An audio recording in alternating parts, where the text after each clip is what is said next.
Hi, if you got this video, it's because you're hosting or co-hosting a 40 days event. And so if you got this video and you're not doing that, Tanya Dunlap thinks you are doing this, so you need to call her. Thanks again for doing this. You know, it's pretty straightforward. Our goal is, it's just leaving space and creating a place in which the people can let themselves be known and they can get to know other people that they haven't been able to get to know before. And we just need environments for that. You know, after Good Friday service, Debbie and I were leaving, and some people were looking for a place to eat, and we realized we had some extra food, and we said, hey, why don't you come to our house? And so they came over, and we grabbed our stuff out of the refrigerator, and we went out on the deck, started a little fire, and chimney, and we just sat around, and we just talked. And that space allowed me to get to know somebody in that group that I didn't know at all. I talked to him at church, really a neat guy that I got to know, and he got to know us as well.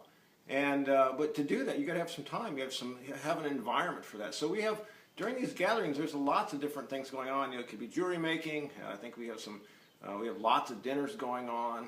We have dessert nights and game nights and picnics, and some with kids, some without. In the middle of it, we're also going to have a church-wide picnic on June 1st, which is Sunday, about 4 o'clock. We're going to gather for that. And so there's lots of stuff going on, but whatever we're doing, it's not about the dinner, the food. Those are real important things, but they're just the environment we're setting, and we're giving them some space to be able to have a time to get to know each other.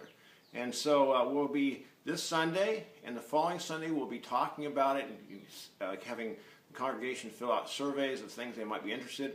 And there'll be a combination between Tanya feeding you names of people who want to be invited, which you will invite them in, and then you just personally be thinking about who is it that I'd like to get to know, or that you don't know now, that you could invite into the gathering you're having. And so be thinking about that, and the combination will be Tanya and you working together to make sure everyone in church gets invited.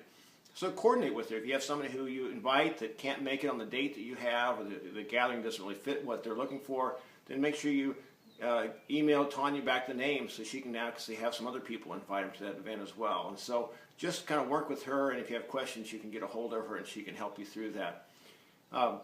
Just remember, you know, 3 things: prepare, pray, and be present. Prepare, pray, and be present. You know, just, you know, make sure you're prepared. I mean, it's great, clean your house, all that, that's great too, but prepare that way. But just thinking out a way, think out the details ahead of time with your co-hosts, and share the load so everybody can just be having fun and not worrying so much about the task.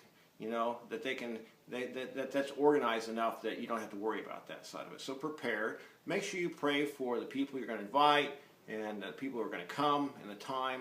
And then make sure that, most of all, that when you get to this gathering, just to have fun and just be present, and with the focus of, I want to get to know these people, and I want to let them get to know more of who I am. So thanks again for helping out in this. Should be great fun. If you have any other questions, make sure you call Tanya. So we're looking forward to what God's going to do at 40 days this year.